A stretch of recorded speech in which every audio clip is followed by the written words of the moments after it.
এইটোতো নিশ্চিত হৈ পৰিছে যে 1,20,000 কোটিতকৈ অধিক টকাৰ বিনিয়োগ হ'ব আৰু বিনিয়োগে আমাৰ কি ধৰণে সহায় কৰিব আমি সকলোৱে জানো পূৰ্বতে এতিয়া যেটো সময়ত আগতে আমি বাতৰি কাকতত বেলেগ কথা পাইছিলোঁ আজি এখন বিনিয়োগৰ কথা পাতো সম্পূৰ্ণ নতুন পৰিৱেশ হৈছে ডক্টৰ হিমন্ত বিশ্ব শৰ্মাদেৱৰ নেতৃত্বত যেটো এতিয়া যুগান্তকাৰী পৰিৱৰ্তন হৈছে এটা কথা আপুনি চাওক কালি আমাৰ প্ৰাণৰ ঝুমুৰ নৃত্য কালি বিশ্ব দৰবাৰত প্ৰতিষ্ঠাল বুলি ক'ব লাগিব কাৰণ 60খন দেশৰ প্ৰতিনিধিৰ উপৰিও সমগ্ৰ ৰাষ্ট্ৰৰ সমগ্ৰ সংবাদ মাধ্যমে ইয়াক দেখুৱাইছে মুখ্যমন্ত্ৰীৰ পৰা প্ৰধানমন্ত্ৰী মহোদয়লৈকে সকলোতে আমাৰ ঝুমুৰ যে সঁচাকৈ বিনন্দীয়া এইটো প্ৰকাশ পাইছে সমান্তৰালভাৱে কেৱল সংস্কৃতিৰ ক্ষেত্ৰতে নহয় আজি বিনিয়োগৰ ক্ষেত্ৰতো ডক্টৰ হিমন্ত বিশ্ব শৰ্মা নেতৃত্বাধীন আমাৰ ৰাজ্য চৰকাৰে নৰেন্দ্ৰ মোদী দেৱৰ সহযোগত আজি বিনিয়োগৰ ফাললৈ আহিছে মাগিতা ডাঙৰীয়া আমি এবাৰ নতুন সেক্টৰ আমি কেইটামান পাইছো এবাৰ আশা কৰা হৈছে যে নতুন সেক্টৰত এবাৰ বিনিয়োগ বিশেষকৈ ডিফেন্স সেক্টৰত অসমে আশা কৰিছে যে এটা এৰোস্পেস আৰু ডিফেন্স সেক্টৰত আমাৰ অসমে বিনিয়োগ পাব আৰু এটা ডিফেন্স কৰিডৰ এবাৰ অসমে আশা কৰিছে আজি ভাল খবৰ পাম নেকি আমি সেই চাওক আচলতে সেই কথাটো যিহেতু ঘোষণা কৰিব কি ধৰণৰ কেনেধৰণৰ সম্ভাৱনীয়তা আছে বা কেনেকৈ সম্ভৱ হ'বতো মুখ্যমন্ত্ৰী আৰু প্ৰধানমন্ত্ৰী মহোদয় তথা আমাৰ বিভাগীয় মন্ত্ৰীসকলো উপস্থিত থাকিব তেওঁলোকে বহুত নতুন খবৰ দিব গতিকে ঠিকেলি মই কোৱাটো উচিত নহয় কিন্তু এইটো কথা ঠিক আজিতো অতি গুৰুত্বপূৰ্ণ দিন অসমৰ বাবে আৰু ইতিমধ্যে দেখিছোঁ যে 27,000 কোটি টকা টাটা ইতিমধ্যে বিনিয়োগ কৰিছে এইটোতো আগতে স্বৰাজোত্তৰ কালৰ পৰা ডক্টৰ হিমন্ত বিশ্ব শৰ্মাদেৱ মুখ্যমন্ত্ৰী হোৱালৈকে গোটেই কালছোৱাত যিমানখিনি বিনিয়োগ হৈছিল তাৰ কম্বাইন বিনিয়োগটো ক্ৰছ কৰি পেলালে জাগিৰোডৰ বিনিয়োগে গতিকে এইটো খুব ভাল খবৰ এতিয়া নতুন কথা নতুন বতৰা খালি এইখিনিতে এটা কথা মই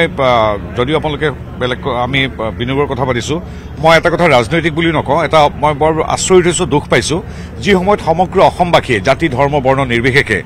চাহ জনগোষ্ঠীয় সংস্কৃতি বৈভৱক লৈ আৱেগিকভাৱে মৰমেৰে চেনেহেৰে শ্ৰদ্ধাৰে উদযাপন কৰি আছে সেই সময়তে চাহ জনগোষ্ঠীৰ এই যিটো কৃষ্টি সংস্কৃতি সৌৰ্য বীৰ্য প্ৰজ্ঞা সৌন্দৰ্য এই সকলোবিলাকৰ পৰা দৃষ্টিটো আঁতৰাই নিবৰ কাৰণে কংগ্ৰেছী মানুহে বা নেতাই গৈ নতুন দিল্লীত অসমৰ ইমান সুন্দৰ পৰিৱেশ চলাৰ সময়ত তেওঁলোকে প্ৰেছ মিট কৰি দৃষ্টিটো বেলেগ ফালে নিব বিচাৰিছে এইটো বৰ লজ্জাজনক কথা ঠিক আছে গৌৰৱ গগৈ দেশ বিদেশত বাহিৰত পঢ়া মানুহ তেওঁ ইমান অনুভৱ নাথাকিব পাৰে চাহ জনগোষ্ঠী কি ঝুমুৰ কি নাথাকিব পাৰে কিন্তু আমাৰ প্ৰদ্যুৎ বৰদলৈ বা দেৱব্ৰত শইকীয়া তেওঁলোকতো চাহ জনগোষ্ঠীয় পৰিৱেশৰ মাজত ডাঙৰ মানুহ তেওঁলোকেতো এদিন পিছতে সমালোচনা কৰক যুক্তি নাই অৰ্থ নাই বেলেগ কথা আজি বা কাইলৈতো কৰিব পাৰিলেহেঁতেন যি সময়ত সমগ্ৰ মানুহ গোটেই দেশ বিদেশ নিজৰ মানুহখিনিয়ে চাহ জনগোষ্ঠীৰ উত্তৰণ বিকাশ আৰু সাংস্কৃতিক বৈভৱৰ বাবে ইমান আৱেগিক আৰু মন্ত্ৰমুগ্ধ হৈ চাই আছিল সেই সময়তে তেওঁলোকে দৃষ্টিটো আঁতৰাবৰ কাৰণে কি কৰিছে চাওক এই কথাষাৰ কিন্তু বৰ লজ্জাজনক কথা এমপ্লয়মেণ্ট অপৰচুনিটিটো কেনেকৈ আগবাঢ়িব এতিয়া জাপানে কৈছে যে আমাৰ ল'ৰা ছোৱালী ইয়াত ডক্টৰ হিমন্ত বিশ্ব শৰ্মাদেৱে দুটা কথা কৈছে যে উদ্যোগীকৰণৰ কথাত আমাৰ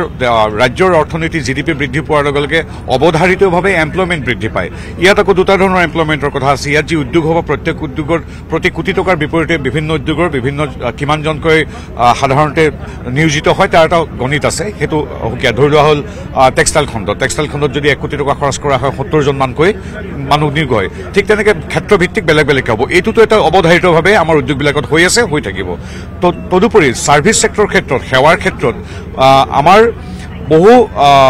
লোকক মানে স্কিল্ড আপস্কিল্ড আৰু ট্ৰেইন বা এক্সপাৰ্ট লোকক আমাৰ বিশ্বৰ বিভিন্ন প্ৰান্তত বিচৰা হৈছে আজিৰ তাৰিখত আৰু অসমো এতিয়া অন্যতম এই ক্ষেত্ৰত লক্ষ্য হোৱাটো আমি খুব সুখ অনুভৱ কৰিছোঁ বহু ঠাইৰ পৰা ইতিমধ্যে আমাৰ চুবুৰীয়া ৰাজ্যৰ পৰাও নাৰ্ছিং বা হেল্থ কেয়াৰৰ বাবে বহু লোক বাহিৰলৈ গৈছে ঠিক সেইদৰে এতিয়া জাপানকে আদি কৰি বহুকেইখন ৰাষ্ট্ৰই অসমৰ ফালে চকু দিছে গতিকে আমি ভাবোঁ আমাৰ যিহেতু দক্ষতা ক্ষেত্ৰতো আমি কিছু আগবাঢ়িছোঁ গতিকে দক্ষ কিছু আমাৰ নৱপ্ৰজন্মৰ লোকক আমি হেল্থ কেয়াৰ হওক টুৰিজিম হস্পিটেলিটি বিভিন্ন ক্ষেত্ৰত আমি তেওঁলোকক বাহিৰলৈ পঠিয়াব পাৰিম যি আমাৰ ৰেমিটেন্স বৃদ্ধি কৰাই নহয় আমাৰ যুৱ প্ৰজন্মক আকাশ অভিমুখী কৰি তুলিব আপুনি বিচৰা বাতৰি পাব কেৱল নিউজ 18 এপত নিউজ 18 এপ ডাউনলোড কৰিবলৈ স্ক্যান কৰক এই QR কোড গুগল প্লে ষ্টৰতো পাব এই নিউজ 18 এপ